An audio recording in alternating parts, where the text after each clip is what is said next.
Welcome to the Businesstalk podcast. I am your host Deepak from India. Today we have the privilege of welcoming Professor Teresa Amabile as our distinguished guest on the podcast. Dr. Teresa Amabile, Edsel Bryant Ford Professor Emerita at Harvard Business School, began her career as a chemist before earning a PhD in psychology from Stanford University. Her pioneering research over more than 4 decades has reshaped understanding of creativity, motivation, and the workplace. Professor Teresa developed a widely recognized theory of creativity and innovation, along with practical tools for assessing and nurturing creativity in organizations. In recent years, her focus has turned to one of life's most profound transitions, retirement, exploring how individuals navigate identity, purpose, and fulfillment beyond their careers. Her work has been honored with multiple awards, including Lifetime Achievement Awards from the Academy of Management's Organizational Behavior Division and the Israel Organizational Behavior Conference, as well as recognition among the world's top 50 cited business scholars by PLOS Biology. A sought-after speaker and advisor, she has shared her insights with organizations such as Apple, IDEO, Procter& Gamble, Pfizer, the Global Peter Drucker Forum, and the World Economic Forum at Davos. She also created and taught Harvard's groundbreaking MBA course, Managing for Creativity, and hosted the PBS series Against All Odds Inside Statistics.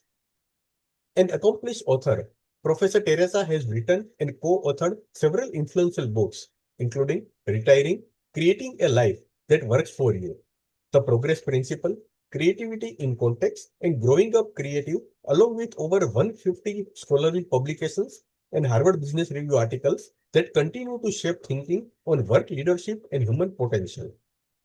In today's conversation, Dr. Teresa Amabile discusses key ideas from her book, Retiring, Creating a Life That Works for You.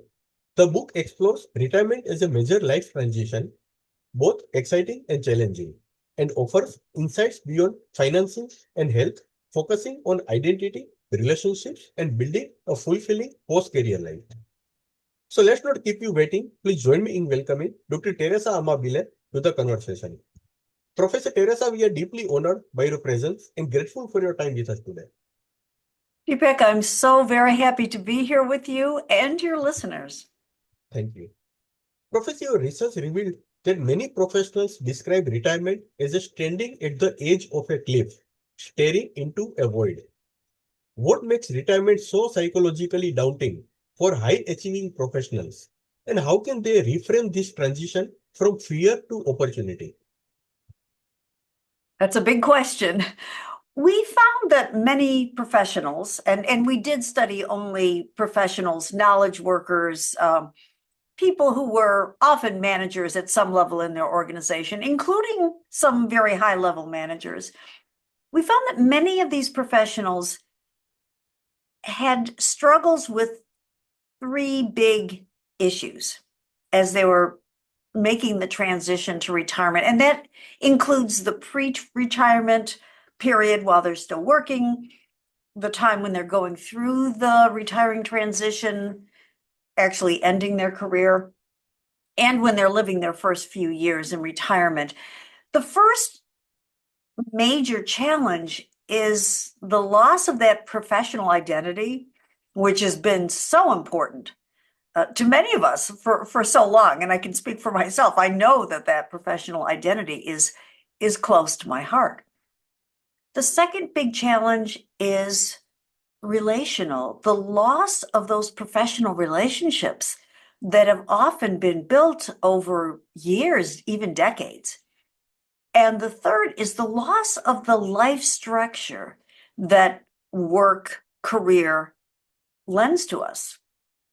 The daily and weekly, monthly, even annual rhythm and routine that we have grown accustomed to. Our work does structure our lives during those active years of our career. And with that removed from our lives, there's a big challenge in restructuring how we spend our time, where we spend our time, with whom we spend our time. Professor, you have identified 4 development tasks in the retirement process: deciding to retire, detaching from work, building a provisional life structure, and consolidating a stable retirement life. Can you walk us through why each task requires intentional work and share an example of someone who navigated this task particularly well? I'd be happy to do that. But let me say first that people can best prepare themselves to meet the three challenges that I just talked about by becoming aware of these four tasks, the tasks of the retirement transition, learning how they can be navigated, and thinking about them in advance of the transition. So the first task is deciding when and how to retire. In the United States, that is a really difficult task that many of us need to face, because for most professions in the US, it's illegal to have a mandatory retirement age. Could you tell me, Deepak, is that the case in India? Is it illegal to have a mandatory retirement age? Yes, Yes. similar to other countries. Yeah, so it's a big deal to figure out, when do I do this? How do I do this? Do I try to gradually transition if my organization will allow it?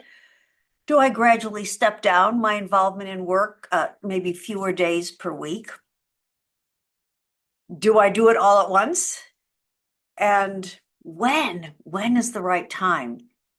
I want to say about these four tasks, and that's certainly true of the first one, but all of them, this work can be enjoyable. It can be exciting, but it is work. It does take time, attention, and effort to make a smooth transition into a satisfying retirement life. You can't ignore these four tasks. So that's the first one. The second one is detaching from work. And that is not just tangibly wrapping up your work, handing off tasks that you might be in the middle of, or projects that are ongoing, doing whatever knowledge transfer you need to do, filling out human resources paperwork, all of that.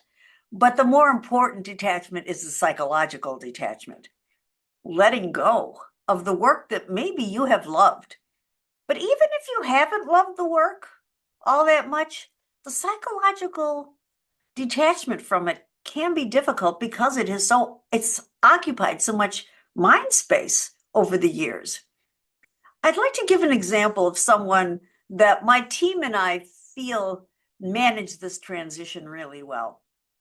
And that is a high-level software engineer that we call Bob. That's not his real name. These are all pseudonyms, of course.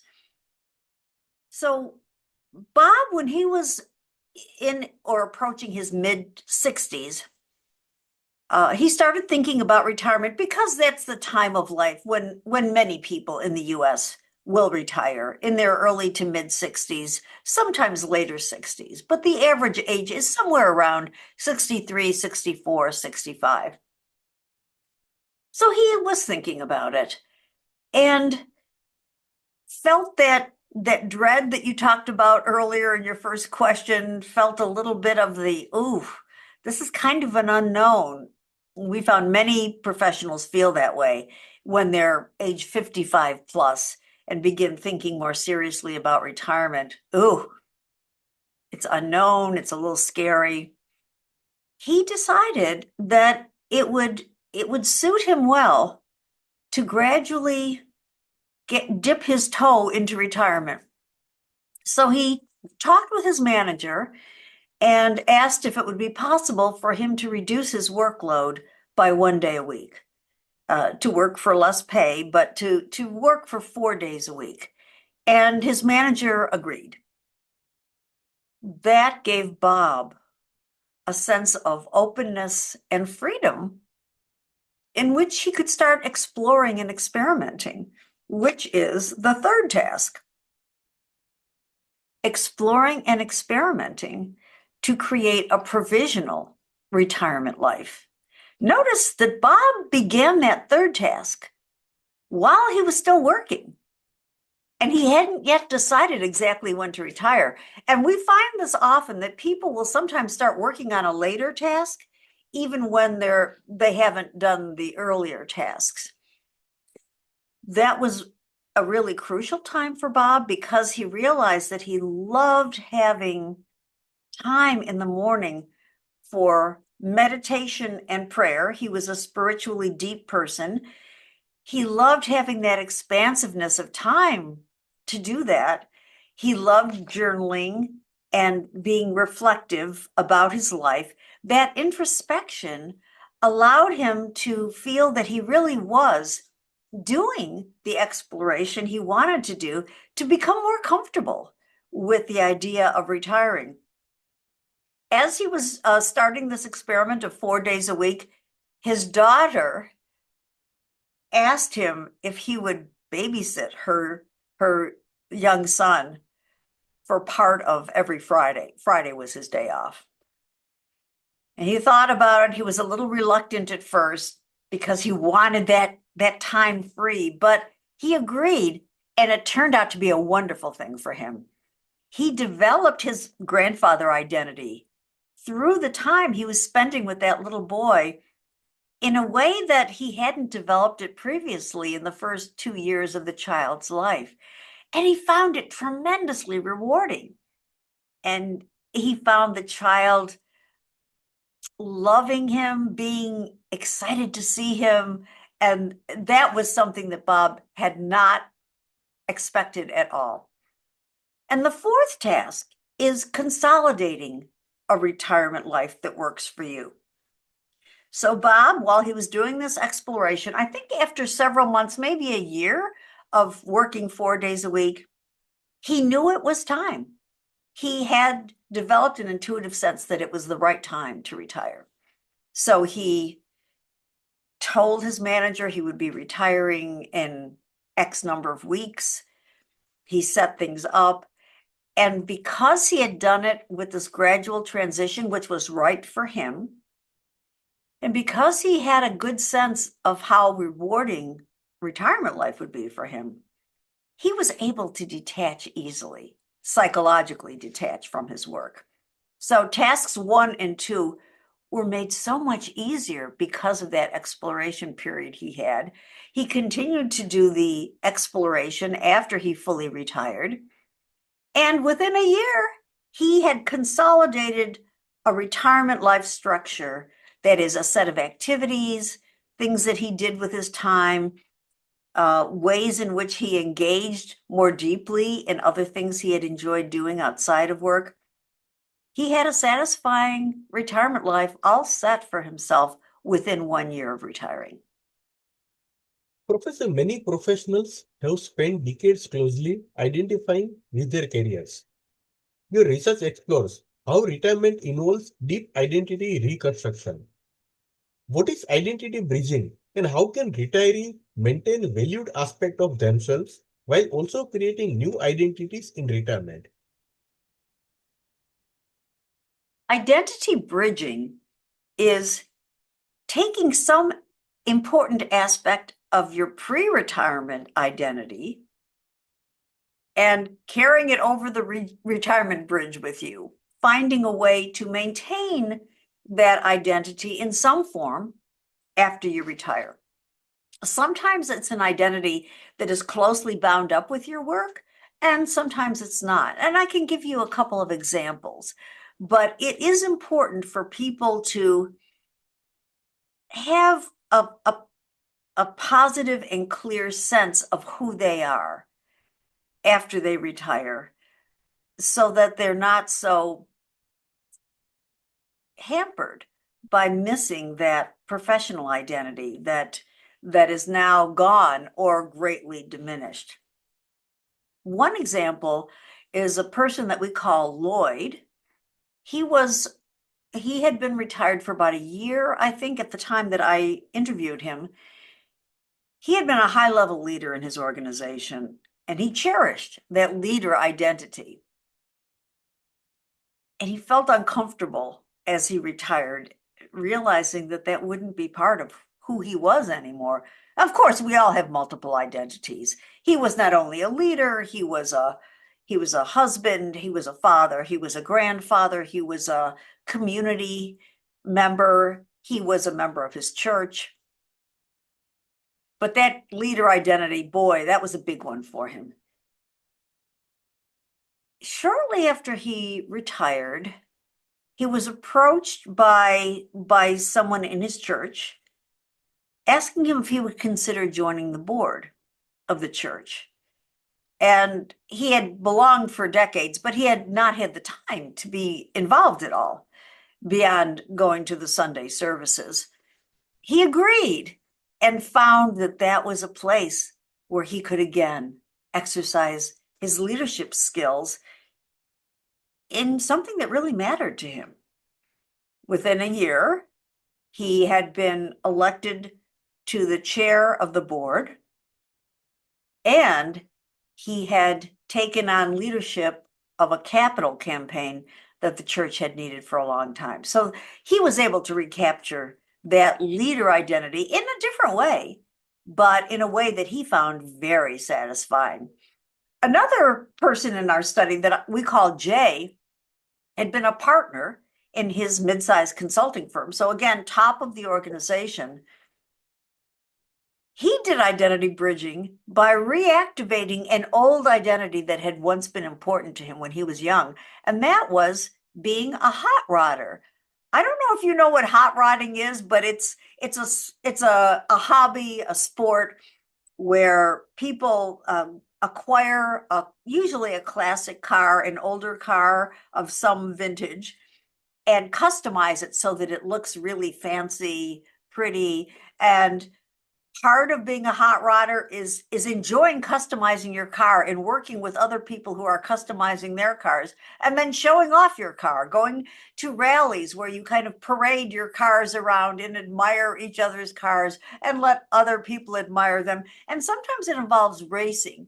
But the older people, like Jay was in his 60s, he didn't really engage in racing, but he loved going to these rallies. He loved customizing his car. He had done this when he was young, but he just had no time for that sport in between. He was busy building his career. He was busy raising his family. So recapturing that hot rodder identity by buying a car as he was approaching retirement and starting to customize it in his garage, that really satisfied his need for developing new identities. Professor, you emphasize that constant interplay between oneself and life structure throughout the retirement transition. Can you explain what life structure means and how understanding this dynamic helps retirees assess whether their current retirement life is both suitable and viable? So let me define those terms that you just used. The self is everything that's important to you as an individual, as you are now in your life. What are your important identities? We've been talking about that. But another part of the self is your values. What are your important values? What are your most important motivations? What are your needs? Emotional, psychological, physical needs? What are your most important needs right now? That's the self. The life structure is everything important in your life. Your relationships, professional and personal, your activities, including your career if you're still working, the things you do outside of work, your places that are important to you, maybe your home, maybe it's a vacation place, maybe it's your workplace, and the groups and organizations that you belong to. Those are all parts of the life structure. We call them the contexts. So we all have a self and a life structure all the time.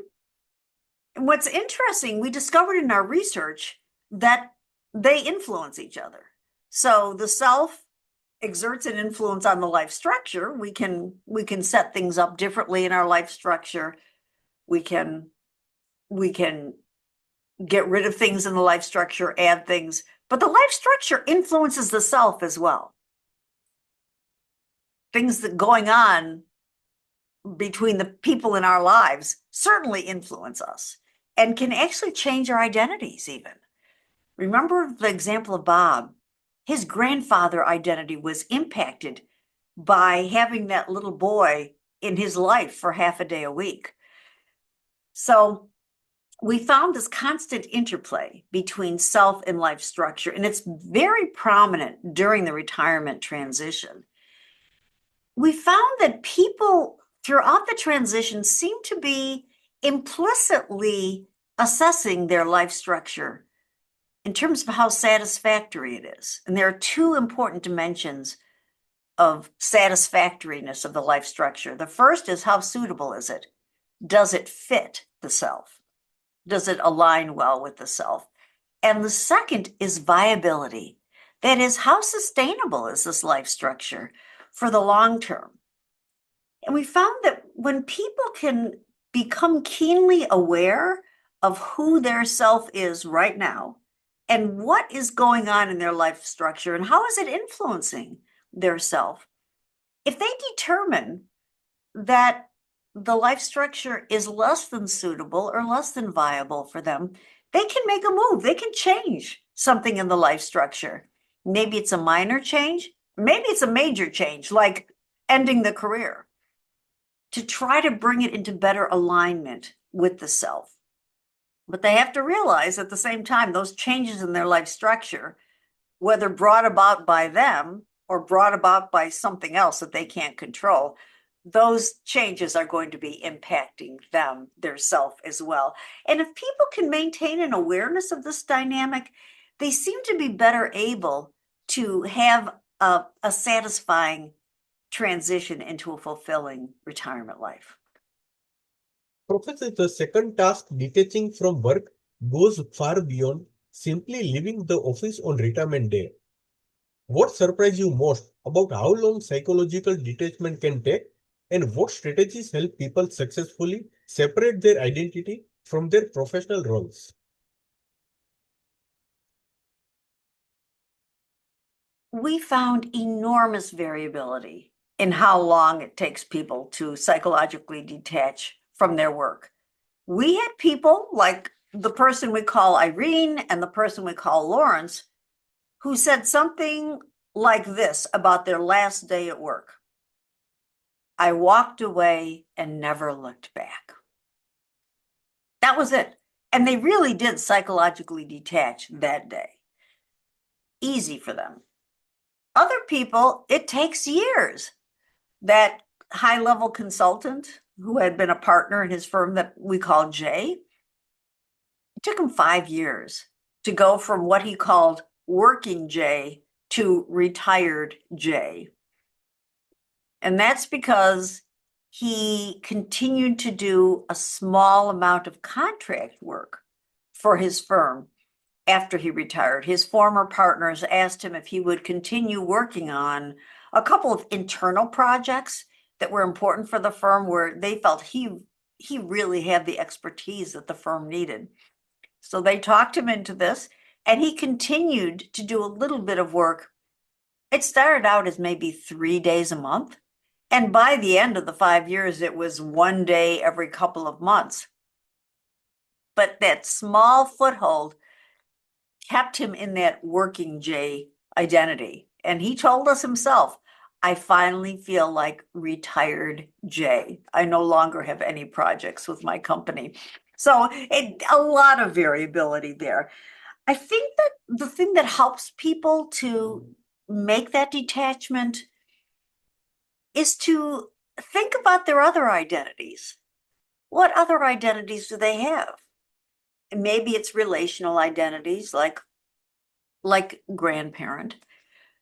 And maybe it's role identities like community participant or political activist, and to lean in to the identities that they most enjoy, and maybe to lean into new identities that they've always been curious about developing, like artist, which is an identity that Irene developed throughout the early months of her retirement. Professor Task 3 involves building a provisional retirement life structure through exploration and experimentation. Why is it important for retirees to give themselves permission to try different approaches rather than seeking the perfect retirement plan immediately? Almost no one hits on the perfect retirement plan initially. And I think it's important to not expect that. Give yourself some grace when you're retiring. Irene did a lot of exploration. When she retired, she and her husband moved at that point from the home that they lived in for many years to what had been their vacation home. It was a nearby vacation home on the ocean. And she explored a number of new activities when she was there. And in exploring those activities, of course, she was exploring new relationships with people in those activities. Being a friend of the library, which means a group of people who work as volunteers with the library to improve services. Being part of an ocean conservation group. Joining an art class. She didn't maintain all of those activities. As she went along in that first year of retirement, she realized that she was much more fulfilled by engaging in the ocean conservation group and the art class than the library group. So she really leaned into those activities. But she needed the exploration. She enjoyed the exploration, but she gave herself permission to make light commitments at the beginning. And she made it clear to people in those groups that she was trying it out. She was going to see how it felt. So it was fine when she ended up leaving the groups that didn't feel right to her. And we had other people doing exploration, like the person we call Christopher actually started a business. He started a limited liability corporation to continue doing some consulting similar to the consulting he had done in his firm previously when he was working. And he did that for, I think, about 2 years. It was exciting for him at first. It was very engaging. But after the first year, he realized that it was causing him more stress than he wanted to have in his retirement life. So he ended up giving it up after that time. And that felt okay to him because he had done it as an experiment. It wasn't without stress ending this LLC, but he realized that it was absolutely the right thing to do. So you're not going to get it right the first time.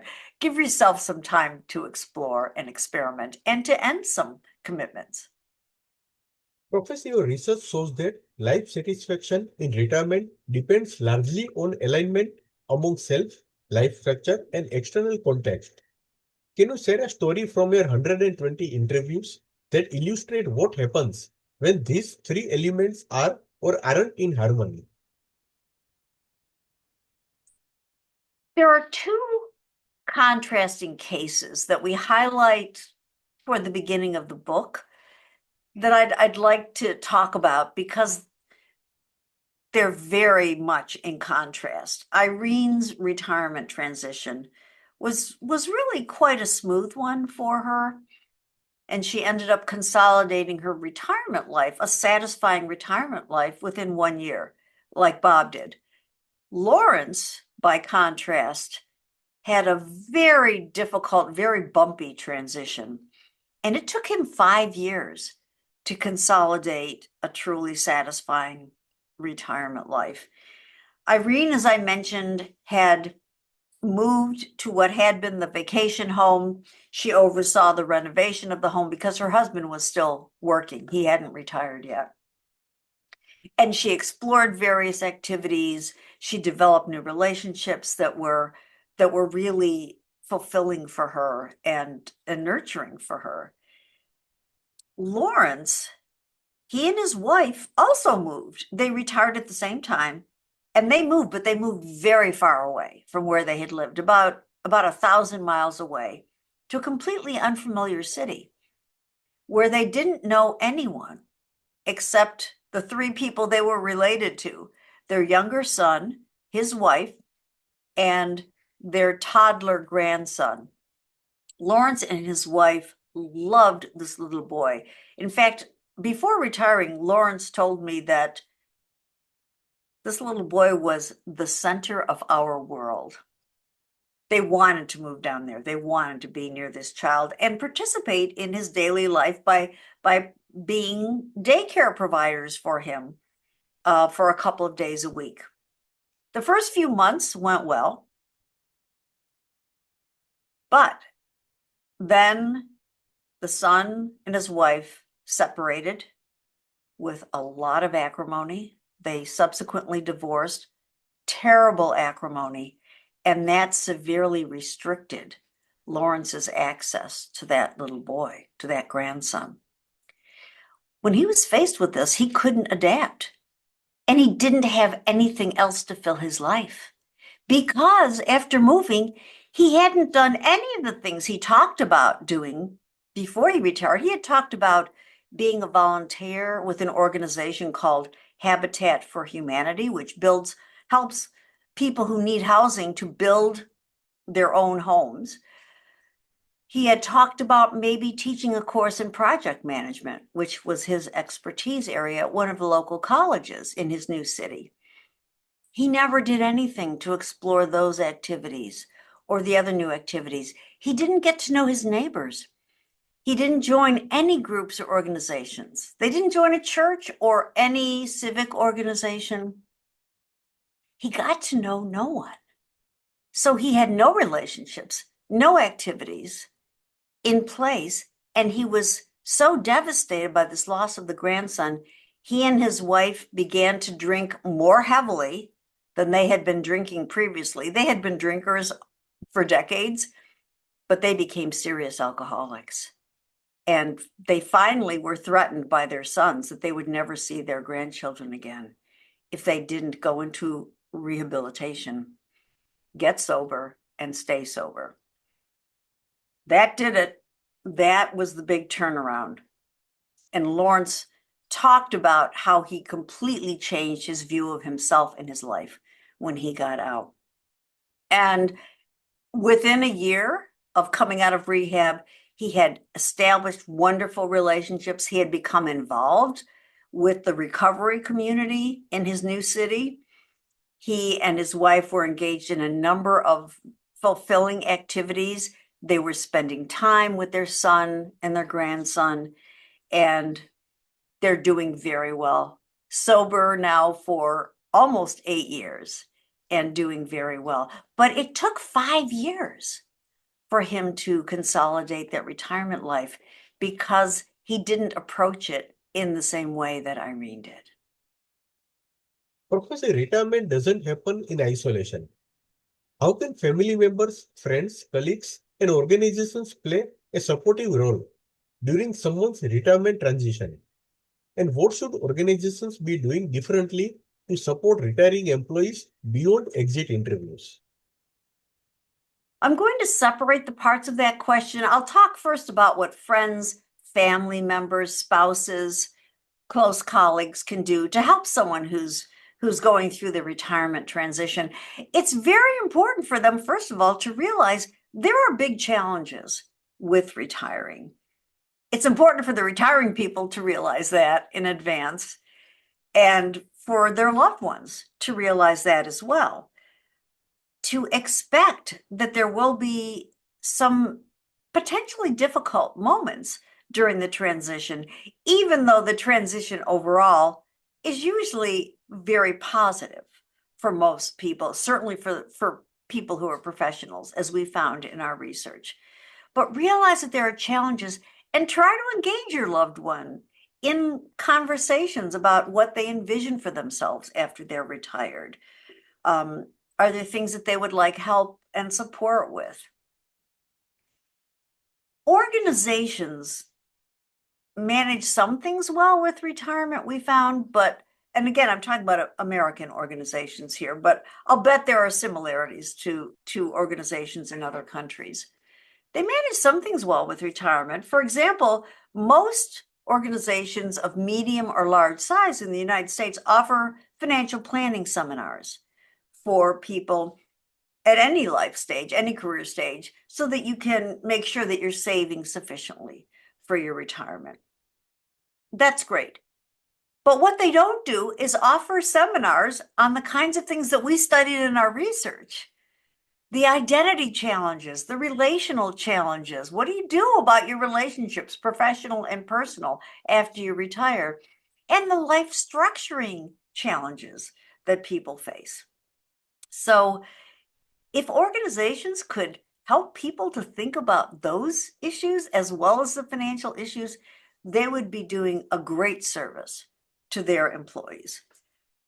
Organizations could also help by keeping older workers active and engaged in creative projects, even in their final years and months on the job.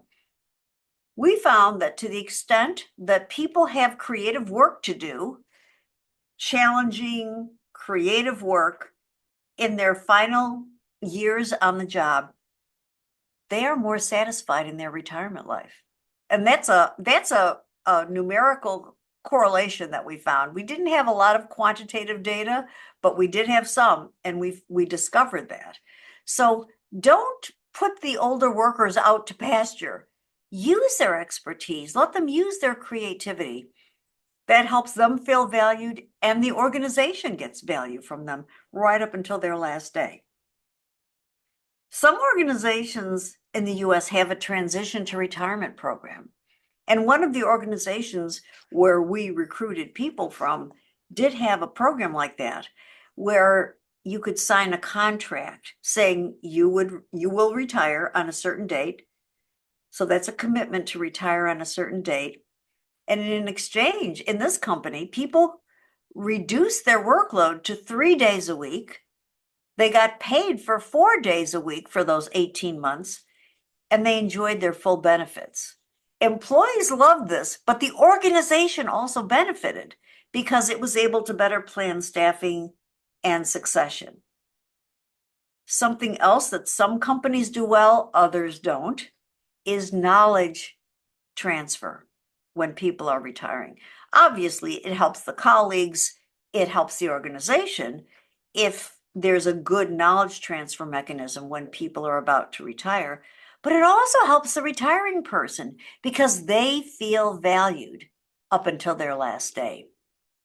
And in the US, many companies have a retirement ritual when someone is having their last day or approaching their last day. It might be a party where people make little speeches about what they appreciate about the person, or sometimes it's a letter from the CEO offering appreciation, or a gift that they can choose from a catalog of gifts as they're retiring, or some combination of that. Those rituals are surprisingly important. Many of the people we interviewed mentioned the ritual that their company had for them. So think about doing that. Don't let that go. And finally, companies can do something with people after they retire to keep them engaged, to keep them feeling valued and connected to the company. And therefore, these people who have worked for the company become great ambassadors for the company out in the world. There can be a social media group for the people who've retired from the company. Sometimes companies will sponsor parties for them occasionally. Having a newsletter for alumni to keep them updated on what's going on in the company and what the news is on other retirees. Maybe part-time work opportunities after people have retired where they can work on a contract basis. And we found simply calling them alumni rather than retirees replaces a negative stereotype with a positive one. Professor, you spent over 40 years researching creativity and motivation, culminating in the progress principle. How did your insights about inner work life, meaningful progress, and intrinsic motivation inform your understanding of what makes for a fulfilling retirement? To tell you the truth, Deepak, I tried to enter this retirement research with an open mind. I tried not to be biased by my previous research findings. But when my colleagues and I looked at the data, and of course, I had four wonderful colleagues, and they're my four co-authors on this book. When we looked at the data, when we studied carefully the 215 interviews we had done, we couldn't help but realize that the people who were most satisfied in retirement did have something to do with their time, some activities and relationships that they felt extremely engaged in. You could say they were intrinsically motivated to spend their time in these ways. Sometimes they engaged in a stereotypically creative activity like art, but sometimes not. And that's not necessary. I don't think it's necessary for people to do creative activities in retirement in order to be fulfilled and satisfied. But they do need to be engaged in something that where they feel connected to the activity, they find themselves being interested in it, enjoying it, maybe personally challenged by it, and where they feel that they have made some progress in some way, whether it's self-discovery or developing relationships or contributing in a small way to their community or contributing in a large way by starting a new organization, perhaps. Dr. Teresa, I'd like to conclude this episode with one last question. You challenge the notion that retirement must involve grand purposes like starting non-profits or writing novels. Can you hope? Can you talk about how retirees can find deep meaning and purpose in more modest pursuits, whether it's a hot rod club, ocean conservation group, or community volunteering, and why that's equally valid? The subtitle of our book is Creating a Life That Works for You.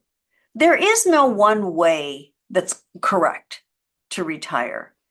It's important to go through all four tasks and to engage in them actively.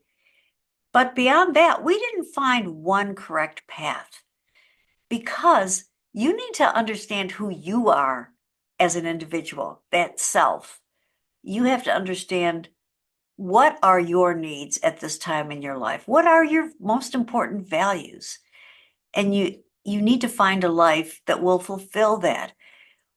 We discovered in one of our analyses that there are big individual differences in how people conceive of life.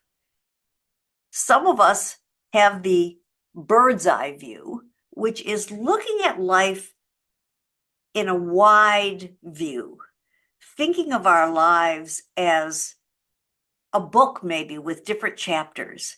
And there's an overall theme to our life, and the chapters have their own sub-themes, and it all fits together. Usually, those of us who have that view want to feel that we're on some kind of a mission, that we're fulfilling some deep purpose that we have. And that can be great. That's very different, though, from people who feel more of the on-the-ground view. They take this on-the-ground view of life where they experience each day as it comes, and they have goals for feeling fulfilled that are much more modest in some way. It's not changing the world, but it's making a difference in a small way, feeling that I'm making progress day by day, that I'm having wonderful experiences day by day. That on the ground view can be just as fulfilling as the bird's eye view. So we have to understand which of those views is us. People do change their views over time. And we talk about this in the book. The bird's eye view people do over time in retirement begin to realize that it's also important to have a fulfilling life day by day, fulfilling experiences day by day. And people who started with the on the ground view will often combine a little bit of what is my higher purpose? What is the thing that I want to do at this point in my life? What would I like to fulfill at this point in my life? Again, it all comes back to self-awareness. Thank you very much, Professor Teresa, for this rich and thoughtful conversation. Your insights on retirement, identity, and life structure have illuminated just how meaningful and how complex this transition can be. Your reflection will not only resonate with those approaching retirement, but also with families, colleagues, and leaders who want to support this stage of life with greater empathy and intention. It has been a pleasure and privilege to learn from your work and your experience today. Thank you once again. You're very welcome, Deepak, and thank you for your wonderful questions.